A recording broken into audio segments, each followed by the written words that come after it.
Good afternoon. I'm Tyler Hopkinson, and this is your 157 News Flash. Toronto police announced today a big bust of a break-and-enter ring.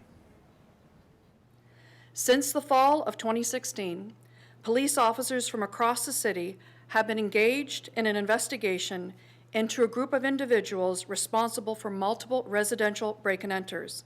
Eight people are charged with 26 counts of breaking and entering in the Toronto and Montreal areas. The value of the reported stolen goods recovered is upwards of $500,000. The Trudeau government is abandoning its promise of electoral reform. In a letter to the Minister of Democratic Institutions, the Prime Minister says consultations across the country made it clear changing the electoral system is not a priority for Canadians. The members of the Quebec City mosque involved in a shooting have released a video on Facebook which shows the aftermath of the incident. A warning, this video is graphic and some viewers might find it disturbing. The nearly silent video, a stark contrast to the shooting, shows the bloodied walls and carpet. The vice president of the mosque says he wanted people to be able to see what worshippers had to suffer. The mosque reopened for the first time today since 6 people were shot and killed during a prayer service. Technology giant Apple is considering legal action against President Donald Trump over his controversial immigration ban. The company has said that the ban affects hundreds of Apple employees. Apple CEO Tim Cook commented that immigrants make up Apple. 49-year-old Judge Neil Garouche made his first trip to Capitol Hill this morning as President Trump's nominee for Supreme Court.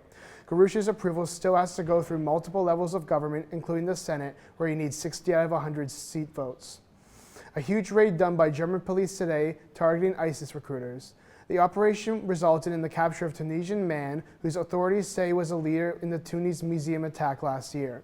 19 others were also arrested. Over 1,000 German police officers took part in the raids in the city of Hesse. Dozens of mosques, businesses, and homes were targeted.